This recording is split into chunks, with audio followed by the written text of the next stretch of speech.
Next week, or in 2 weeks, actually, on the 18th, we should have Oscar. Can you remind me Oscar's last name? I don't have it saved right here. I want to say it begins with M, but I've forgotten myself.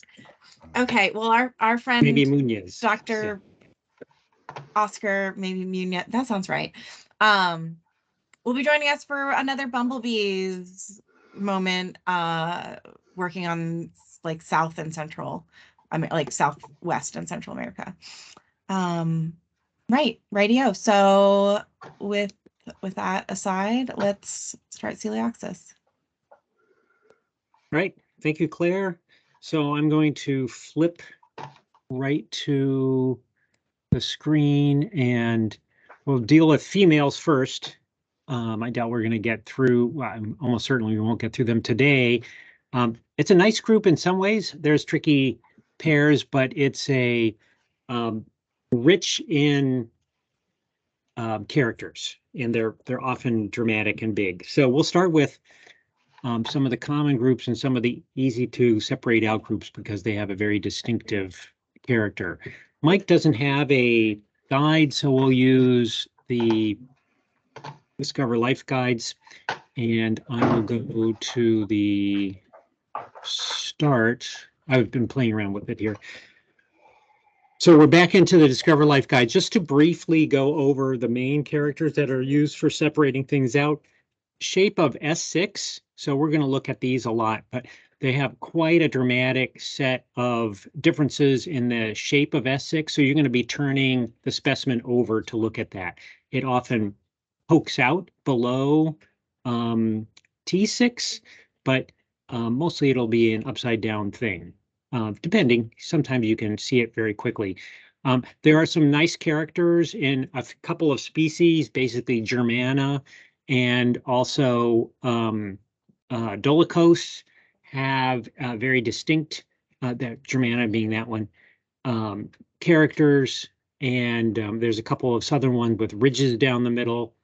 They're in the scutellum shaping. You can note the big ectoi here that we'll see. That's part of the characteristics of the species group. The metanotum, this is useful, not something that we see in any of the other species groups, but the face of the metanotum and the propodium are more or less vertical, and there are oppressed hairs. Hang on one second. Hey guys, we can tone it down just a little bit. Okay, thanks. Have oppressed hairs on them, and the pattern of those pressed hairs are often distinctive. Leg color can be useful. The problem is there's a fair amount of variation, but at the extremes, either all black or all red. It's useful when it's partially red, partially black. Sometimes it can be used as a secondary characteristic. We will start with, I think, sayi. So mandible type and pattern of hair can be useful, but I find that people and myself don't use this very often, so we'll probably not emphasize that. Let's start with sayi because it's the most common species and has very distinctive, this central notch here, which I have lined up this pattern. There's a lot of hair here, but you can almost always see that pattern below the hair. Almost everything else, I believe all the else are either flat across on the rim or are slightly convex. There's a species that's very rare called Banksy that has an upturned rim here. We'll see, that's in the guide, but I don't have any specimens. I've never seen one come across the lab. So we'll go and jump to the computer, and we'll use sayi to see a whole series of other characters that are often used in Coelioxys. Including some ones that were not on that first screen there. So let's jump here.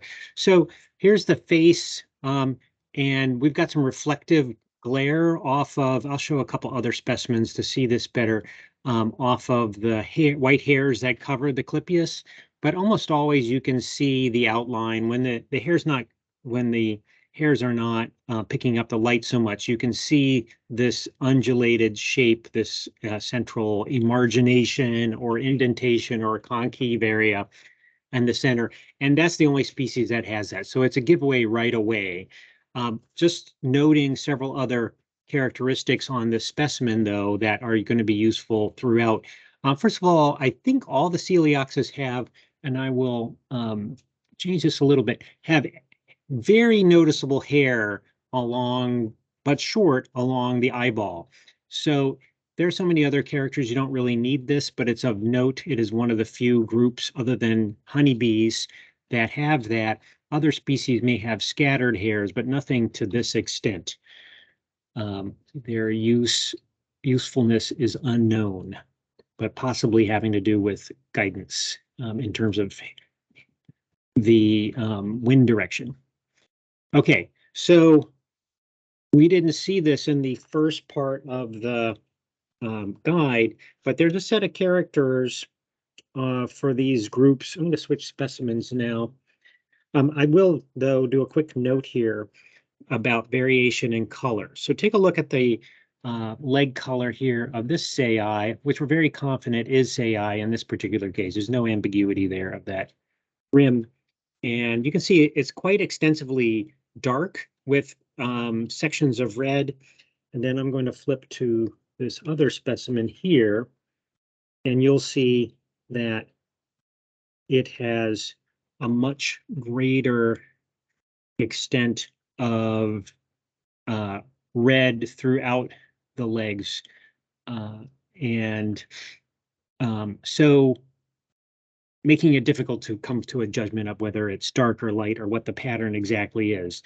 Other species will be entirely red, other species will be entirely dark, and a few others have distinctive patterns, often being that the basotarsi and the tarsal segments are red and a limited amount of red on the legs, everything else being dark. What I want to focus in on is this patch here, which is again unique to Coelioxys in terms of an identification area. I don't know. This is, I guess, could be called a corbicula with a little bit of a wing issue here. We'll look at this in several others too. I might, you know what, I'm going to flip to the other side just to see if, yeah, the wing's not in view over there. So we should be able to see the area. Now the leg's in the way.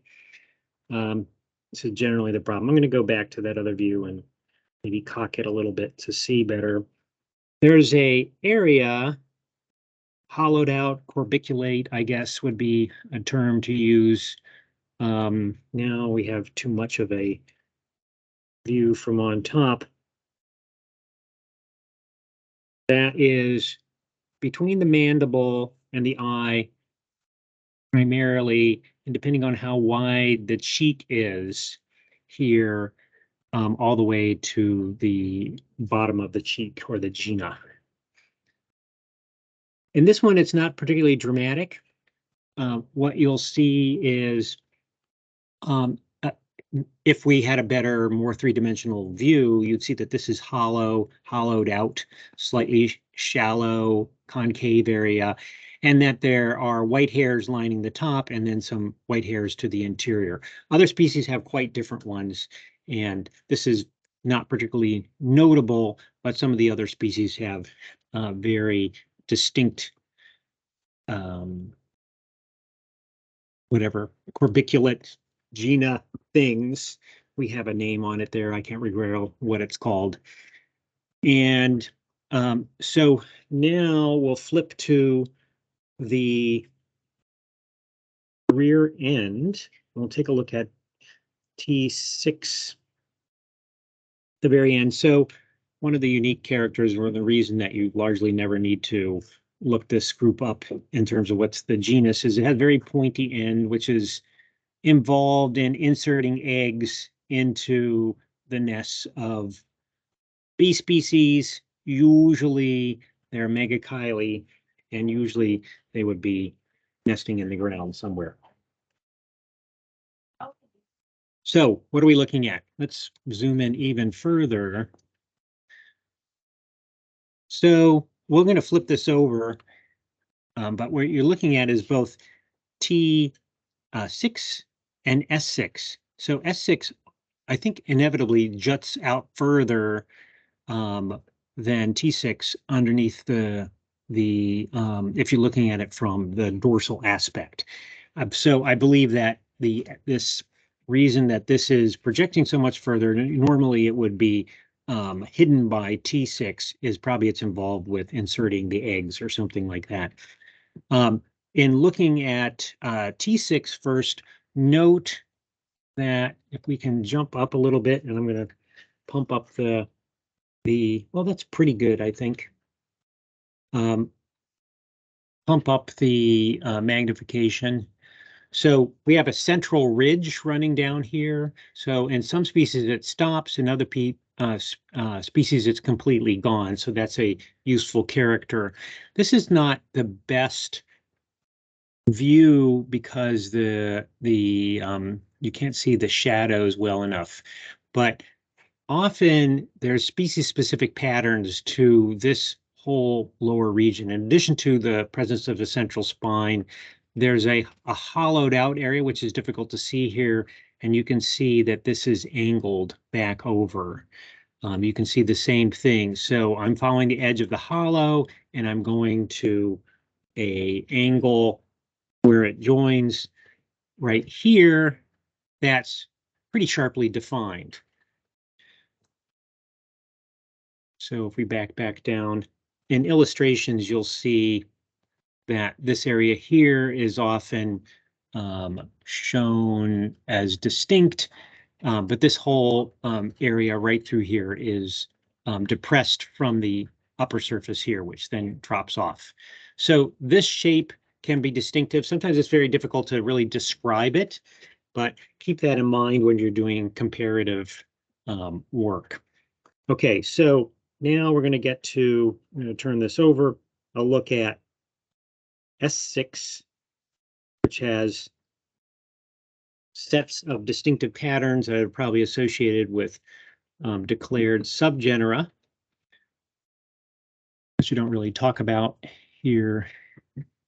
But this pattern is, so we're now looking underneath the specimen, and what you see is basically a triangular shape to this. The outside edges are slightly convex, but not greatly so. And importantly, but often difficult to see and often overlooked because you're looking often for something bigger, are two small teeth or notched out areas right before you get to this tip. Try and get that a little bit better in focus. So see those two. So that drops you into a distinct group of specimens. The ones that come to mind right now would be sayi, octodentata, or is it octodentatus now? Octodentata, I think, and rufitarsis. Or is it rufitarsi? I always get these things. I think it's rufitarsis, according to my little box here. So that puts it into that group almost immediately. I think Texana is a fourth one. So I think we will shift now to the pair octodent. So this is the most common species. It's pretty clearly associated with, just drop the indica, and probably also is involved with parasitizing several of the other similar and common Megachile, maybe brevis, and so forth. So we're putting sayi away for now, and I'm going to pull out octodentata. So octodentata is very similar in all of its aspects, except that it does not have that clypeus. So let's take a look first at the clypeal rim. This is what almost all the species have, is a rim, something like that, either straight across or slightly. Oh, you know what? I'm going to go right back to sayi here very quickly and show you a specimen where the clypeus is a little bit better defined. So you can see that more clearly. So here we're looking down on the clypeus, and this is a specimen whose hair was a little bit matted here, but now you can see the outline of the integument and this concave area. You can still see long white hairs that go out over that area. But again, almost always you can detect that pattern. Every once in a while, if you have goopy specimens, which happens, you might miss that character. But usually you'll realize at some point that you are, oops, I'm gonna get my light fixed here. Probably looking at sayi rather than the other two.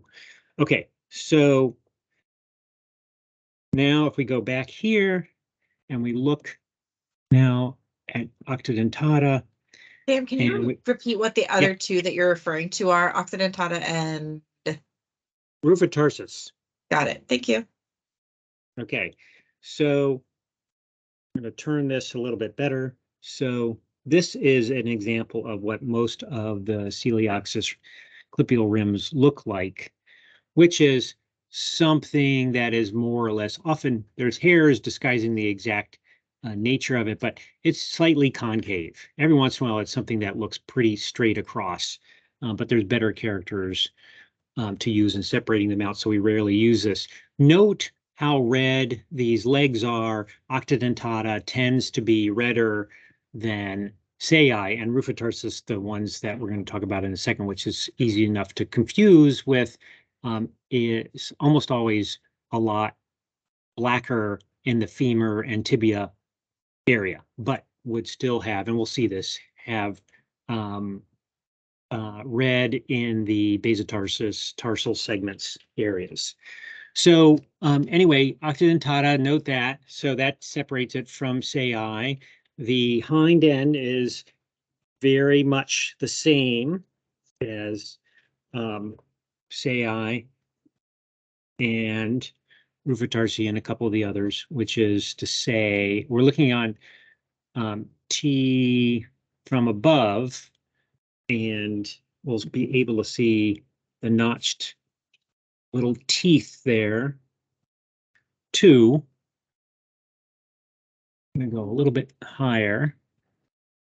And you can see, I think, through the hairs along the rims of S6, there's a tooth and there's the tooth. So again, that's the kind of thing to keep in mind. And then the very triangular shape, but basically a slightly convex shape to it. Now, if we move to T6, we see the central ridge again. But if you look over here, this is sort of this area that was rather sharply defined in sayi and will be also very sharply defined in rufitarsis. And that's one of the separation keys, really. You'll see that this is largely sort of smoothed out. All the topography is evened out. You don't see a sharp rim, sharp definitions to that corner, and you don't even really see much of a hollow there. It is depressed compared to the remainder of the segment, but it's not very distinctly defined. It's as if it were blurred. And that's going to be key because there's not a lot else to go on in separating it from rufitarsi. The general pattern here would be, I'm flipping the sides over, would be redder legs.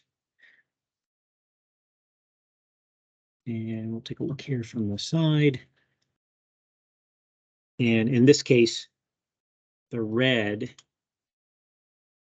is pretty much complete. But always in coloration kinds of things, one must always be suspicious of variation on these themes, and the fact that that seems to be one of the types of characters that can vary. And so you may run into specimens that don't have quite all red in those areas. So now let's see. We're looking at the side here. Let's see if we and get a view here of T6 from this angle. Oops. Oh, I'm got it on the ground. Okay, be careful. I'm just showing you another view of what we saw from on top, and you're just seeing what you're seeing is a general lack of features in this area. So there's no sharply defined angles or anything like that. It's just a big old blur. All right, now we're gonna flip. So I should say, in terms of habitat and patterns, octodentata is common. I'd have to look at the maps to see if it's everywhere, but it tends to be in sandy, drier habitats than the other two species we were just looking at. So now we're going to go and take a look at rufitarsi, and we'll start with the legs. So rufitarsis, rather, not tarsi, tarsus. So rufitarsis is a northern species, much more so than the other two. And it seems to be, at least it's keyed in on being a parasitoid of Megachile latimanus, which is of large megachile. And we'll zoom in here. Well, this is a good leg shot. Is a large megachile and a northern one. So in Maryland, for example, both these species really only occur in Western Maryland in the mountains. Now, if we look, again, hair all over the eyeball, very characteristic. If we're looking at the things that separate it from octodentata, we'll see that the femur and the tarsus are almost entirely black. Femur is all black. And then the basotarsus and the tip of the tibia are red. So that's a strong indicator of rufitarsis. Additionally, it does not have the rim that sayi has. And then when we look at the back end, S6 is the same, little tiny teeth sticking out there. But T6 is much more sharply defined. There's ridges and other things, much more like sayi. I'm going to up the light a little bit on this, but let's take a look at it like right now. So even from this angle, you can see there's a lot more going on. Here's these hollowed out areas that are deeper than the rest of the depressed area. And this area right here is very much more sharply defined. It's not all, this area is not all smoothed out like in octodentata. So the combination of those two characters should give you rufitarsi. You can see the tiny teeth there too. I'm going to jump to a higher magnification, not magnification, light level here, just to help out a little bit. So tooth, same shape on there, central ridge, all the same. But this area, and it's not, we're not talking about the greatest characters because it's still subtle unless you have comparative material or you're looking at octodentata, which just does not have this kind of sharp edges to the sides. But you have the usually very well defined leg color situation, and then you have the northern distribution too. So if you're seeing this on the coastal plain in the south, and you think it's rufitarsis, is probably not.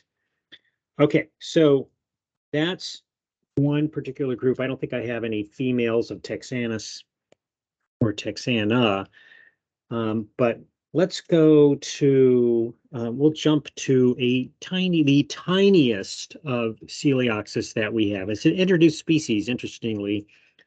It might be is it the only introduced? I think it is the only introduced non-native bee that's a parasite. Okay, so I'm going to zoom in here. Now, this is a male. For whatever reason, I don't have any females right now. What is the But the species? pattern, this is, oh, sorry, Coelioxys coturnix. And it's a Thank you. nest parasite. Yeah. It's a nest parasite of at least Megachile rotundata. And in addition to, so you can see all the spikes on the back end here. That's what all the males have. But again, don't have the females. But what you'll see are these big, blocky, oppressed or prone white hairs throughout the area. And hey guys, I'm online. So Francis, if you guys want to talk more quietly over that section, that would be good. Okay. Is these big blocky hairs, and it's just super small. So this pattern, and it's quite extensive, of the white hairs should really jump out. It's just so different from any of the other Coelioxys that we have. Okay, so I'm going to jump out of that one. And Megachile rotundata and its other species, Consina or Pusilla, if you will, and Apicata are also all introduced, all super small compared to the other Megachile in the region. All right, so another species of Coelioxys that has a very distinct, unique pattern is Coelioxys germana, which is a nest parasite of at least Megachile petulans. So let's see. Okay, good. Just looking at the time. If we move here. You said germanus, right? Yeah. So Megachile petulans is the host bee. I don't know what I'm looking at the rear end right now. We'll go to its distinct feature, just out of curiosity to see whether it's what it has in terms of patterns there, just to give some examples of things different from sayi.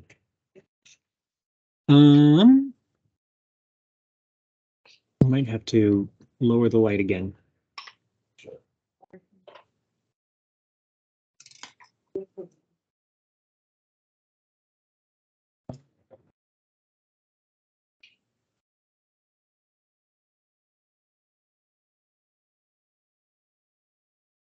Nope, this is another small toothed one, so same as the others, but it just has a very distinct pattern on the scutellum that will separate it out from all the other species. So a quick check for these big characters is useful when you have a Coelioxys under the scope. So what we're looking at is a central spine. So none of the other species, except maybe Dolichos, but it's a different shape than this, have this extra spine. So this one mirrors the spines on the axillae that are here and here, which all the Coelioxys have, although they vary in shape. These are relatively narrow compared to some, but the central spine is unique and will tell you that you're looking at Germana. Petulans, its host, and Germana also are fairly southern species. We're at the northern edge of their range. Or both those species, I think, were not known from the state until we started about 20 years ago looking at the bees in the state. And I'm going to drop the lighting back down. So again, if you're far north, you're not going to see this species, but if you're in the south, petulans, Megachile petulans, and this species are relatively common.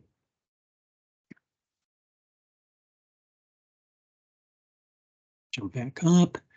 All right, I'm just taking a look here at the, again, we have a rough at the top in this space at the edge of the head without a whole lot going on. And there's red on T1, there's red on throughout the legs, but it's the spine that gives you the answer to what the species is. All right, so that is Germana. Very nice to have species. Oops. Now, let's go to Modesta. So Modesta has a very different shape. Now I'm thinking that the cavity around on the cheek of these species is more pronounced in the males. So I may stop looking for that.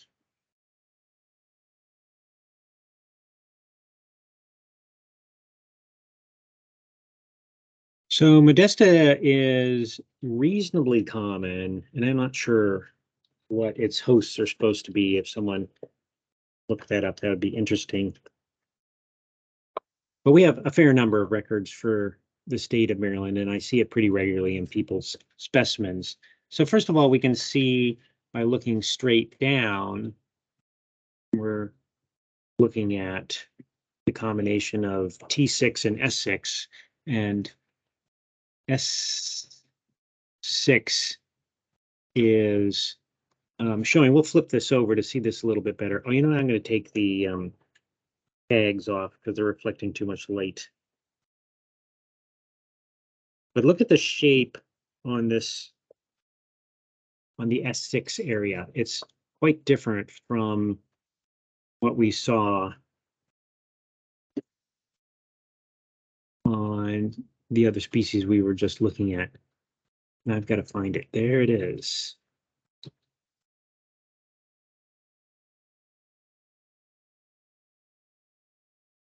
Okay, so one thing, so you can see this kind of, first of all, it's a dark halo of dark hairs rather than light hairs, and you can see that you have a very uniformly and much more concave section without the teeth at the beginning.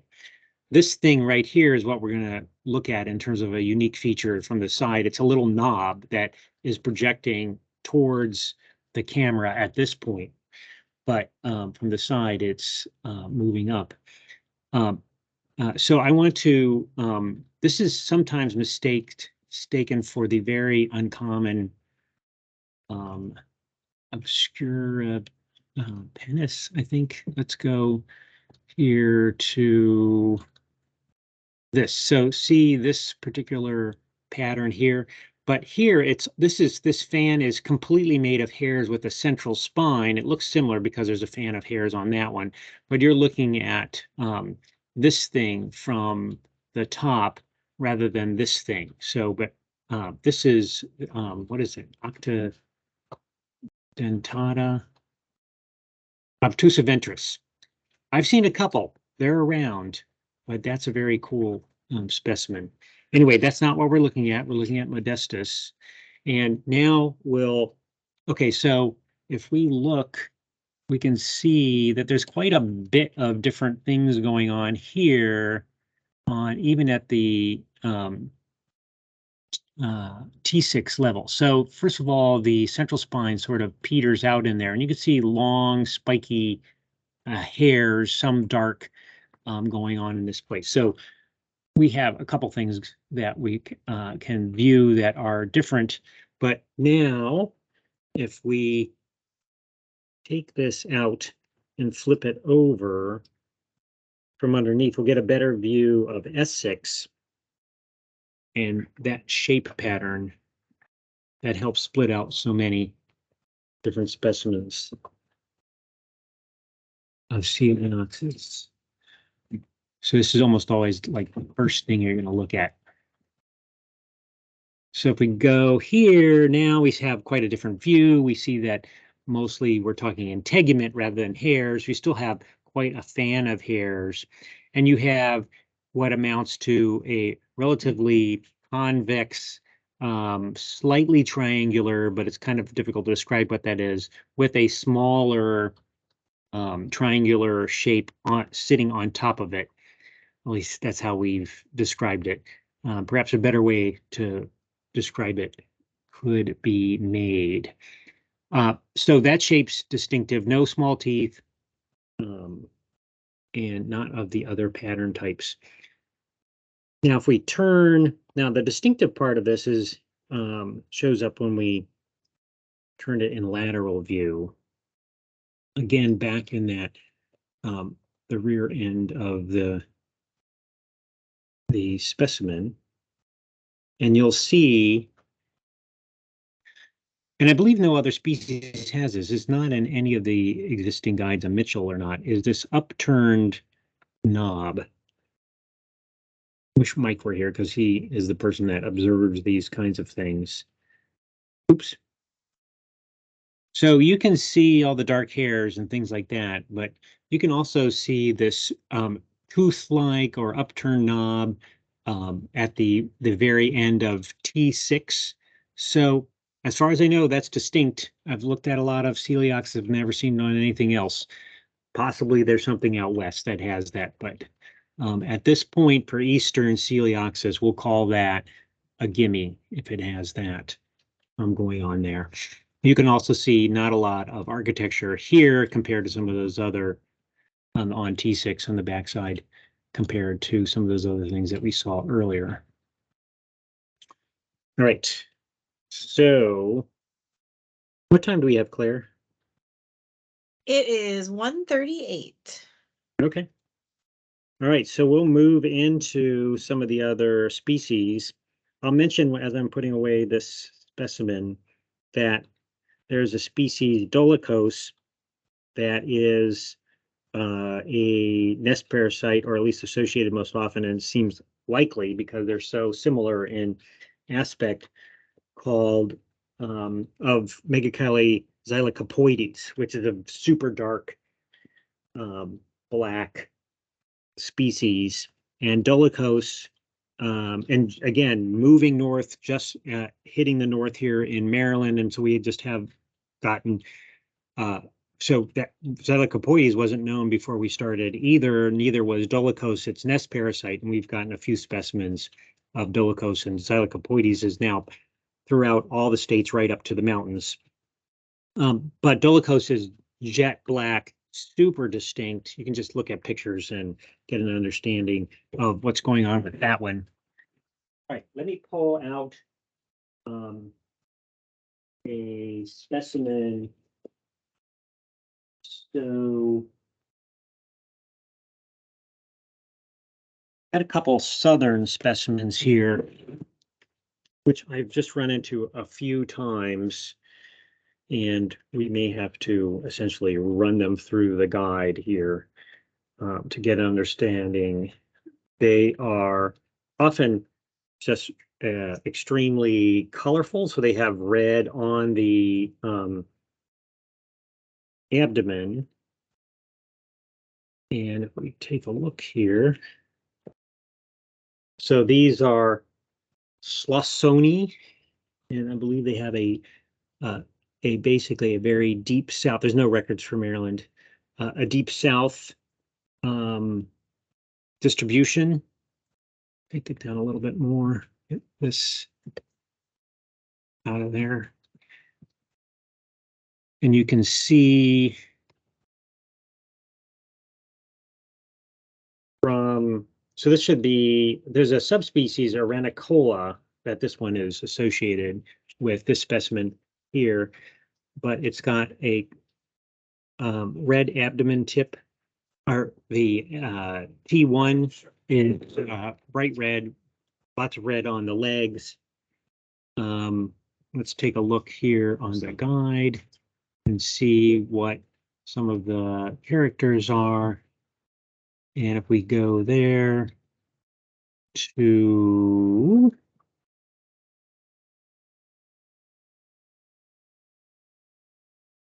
So here, let's see, medium ridge is absent. And it has the 2 minute teeth on T6. We take a look at the tergite.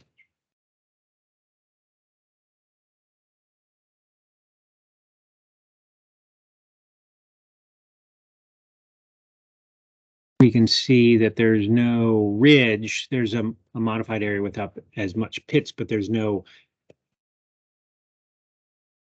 ridge or carina, if you will, along that edge along here. And you can see the 2 teeth, like in the other species there too, or at least that one has it on that side. I think this is just hidden. And if we go back to the guide and we scroll through here, so it's got a flat clipius. It doesn't have that upturn like Banksy has. And let's look at, so this is often very useful in terms of separating out species. We'll look at the scutellum and the metanotum. It's metanotum scutellum, not podium, with these characters on it. The white hairs on the backside of those. So this is, again, something that's in the guide right up front and is useful for separating things out. But it'll be good for us to demonstrate that a little bit, what that looks like, other than in that drawing.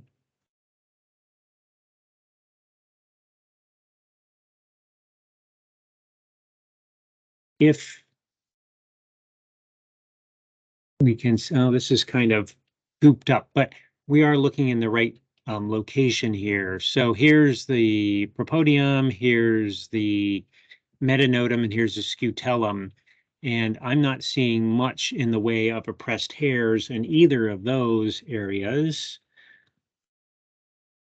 And if we go back, although it is a little goopy back there, we go back to the guide, it shows that in the metanotum, that prone hairs usually sparse, present evenly across half or more of the segment, and also scored for dominantly or only in the center. I did not see that. It might be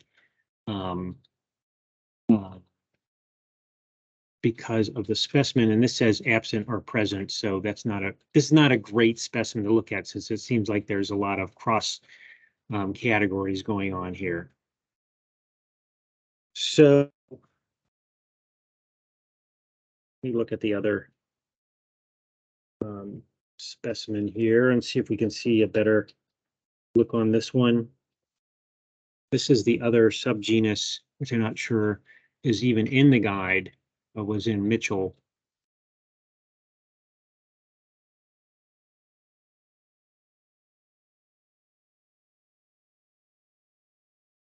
And it might often, people would separate things out by, okay, well, here you can see the oppressed hairs better. So here's scutellum, and here is the metanotum, and you can see that there's white hairs all the way across on that one, more easily than you could in the previous picture. Let's go back, I think, to sayi. We'll take a look at that one.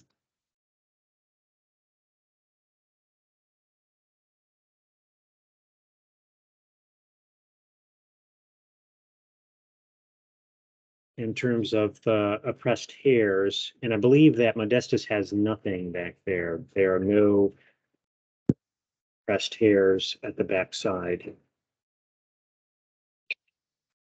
All right, going back to sayi, moving that in there. Hopefully the specimen isn't too gooped up.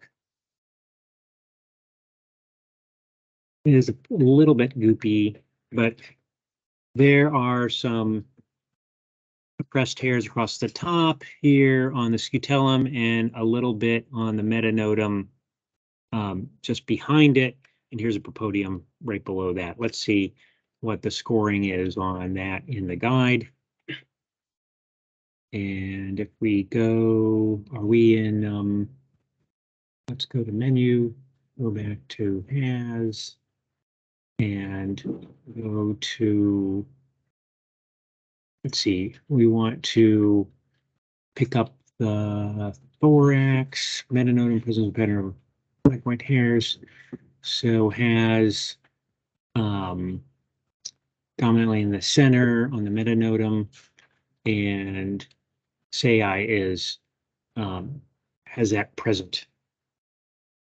I think we want to look at a couple more of these things. Let's look at Sam, just can you check because the other the present across half or more, just to Yep. wonder how conservatively that is usually represented? So Wow, that really does limit it a lot.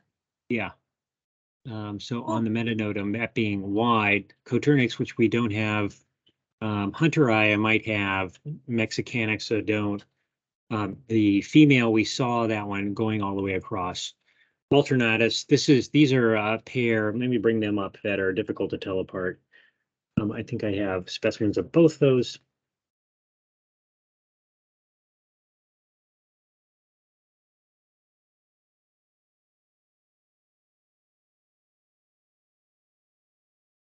Hunteri and alternata. Alternatus. All right, so I see an alternatus here. See if that's a good looking specimen.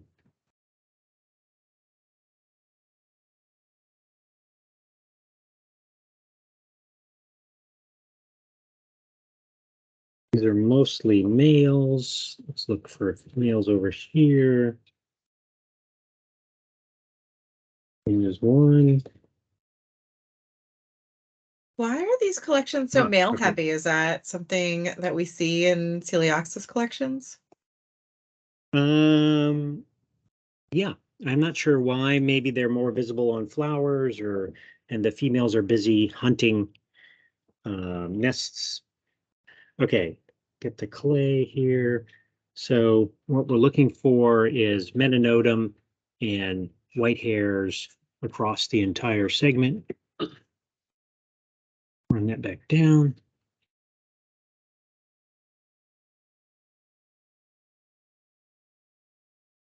Bring it up a little bit.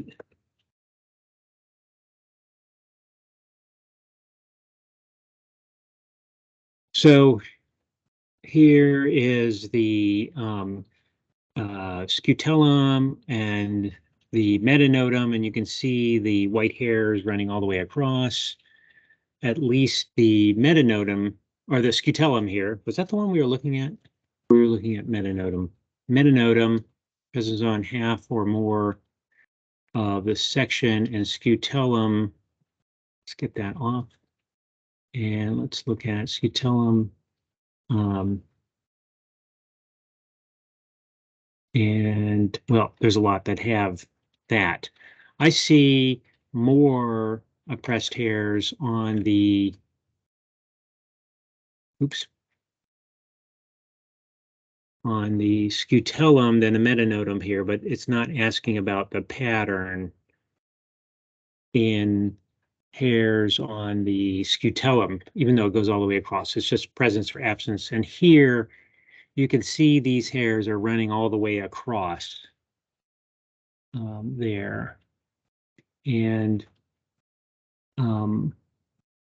some of them, I'm struggling a little bit with where the oppressed ones are on this specimen, whether these are counting. So these are clearly oppressed hairs, and these I think are obscure. These longer hairs are obscuring the oppressed hairs below.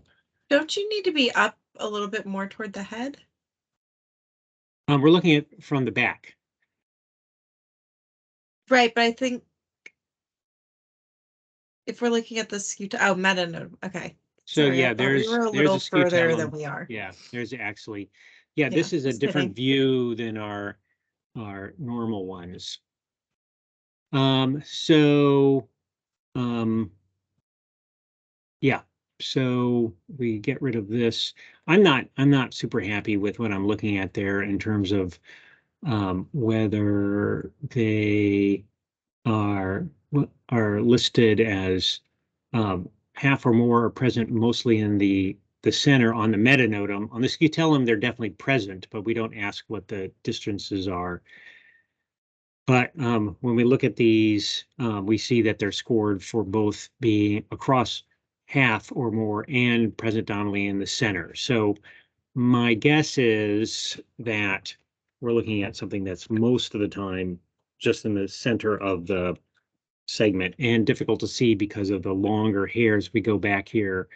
I think the oppressed hairs are in there. I'll pull up another specimen, but mostly in the center and mostly, oh, I may not have a male, another female here, although that's not one. Okay, well, yeah, a difficult to see situation, I think. And let me see if I can find one of these other specimens with a better shot of the metanotum. Oh, this one's pretty good. So we're back to sayi. Come back to hunteri because it has very distinct, that and alternatus have very distinct patterns on the head. But pulling this specimen, you can see the oppressed hairs really well on the sayi. Where on the metanotum, or on the scutellum, which is the upper part here, so we're a little bit obliquely. This is the scutum, this is scutellum. We're looking not directly at the face here, but here's the scutellum. So there's definitely white oppressed hairs on there. And here's a metanotum, and you can see, we'll zoom in a little bit better. The oppressed hairs are only in the center of that one. And there's these longer hairs that I think had been confusing me, but you have to look between them to see the oppressed hairs in the middle. And then I believe modestus is the one, or is one of them that has no hairs whatsoever in the or modest in the center. Let me just do a quick check. Obviously, I don't see these well enough to have everything memorized. And if we look at has and absent, we see molesta, but not modesta. So, okay, I'm going to stop fooling around with the oppressed hairs aspect of this. And let's go on to hunteri. So hunteri and alternata have a distinct swelling above the and around the ocelli. And they also have, I'm looking at the hind end, the situation like modesta. We'll take a look at that, which is S6 is convex on the side with a small piece on the top. So which one of those is actually on We're deck looking and at, also 5-minute warning? okay, we're on hunteri.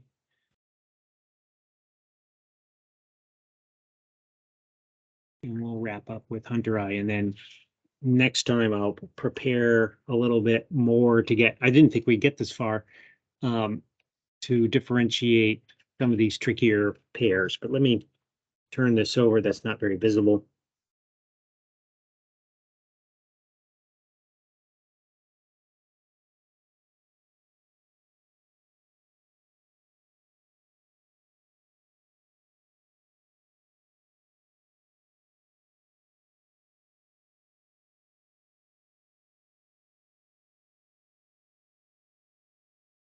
It's not visible at all when I have it in a pin right in the way.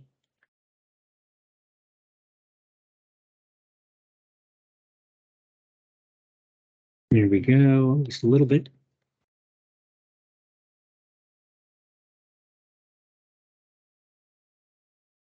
So here we have S6 again, similar to Modesta and whatever the last one we we're looking at. Long, spiky hairs. This is on the underside. Here we have a slightly convex, broad triangle and a slightly different, but not noticeably different tip. In fact, I don't know if there is even a category for that, but it's basically just a big, broad triangle. Now, the distinctive features of hunteri and alternata, I guess possibly texana, which is not one I see, may have this too, are these swellings on and around the ocelli and the patterns associated with them, which are useful, but it's a tricky pair to tell apart. Okay, so we'll leave it here, but you can see here's the lateral ocelli, there's the central ocelli. This area is all swollen and there's almost no pits. It's like almost like a donut um, shape around the central ocelli, and there's pits incurring from the vertex and then from the supraclavicular area there into that zone. And that pattern, it can be helpful in terms of separating out the two, but that's another very distinct feature of this particular species. So I think I'll stop there and we'll tackle the remaining groups that I have specimens for and kind of go over their particular features and try, and then we'll move into the males. Wonderful. This is such a smooth meeting. Loved it. I also meant to say earlier, I was going through a computer transition and finally have all the third-party applications I need. So I am a few weeks behind on uploads of things to the external site and Teams and pictures and stuff like that. But by next class, I should have caught up on that. So just let you know if you are wondering what happened to the last month of classes. So yeah. Sam, anything else? I can't think of anything. Fantastic. Well, we'll see you next week, everybody. All right. Thanks, Claire. Thanks for hosting. And we hopefully will have Mike back. Oh, I guess he's going to be teaching a class next week too. So Yes, him and Rob Jean, right? I think so. I'm not sure. I think so. Always, if you guys have a chance to take a class with them, that's always worthwhile. Next week and the week after are also the WASP ID course is running. So be there or be square, except for we'll be taking break too. Yeah, Clearly it sounds like we'll have Oscar next week, probably. Oscar on the 18th. Yeah. Bumblebees of not next week, the 18th. Of Central America, Mexico, and the Southwest. Yes, that general area. Maybe one day, maybe he'll come back. We will see. Okay. Okay, great. Have a great week, everybody. Thanks, Claire. Bye. Thank you.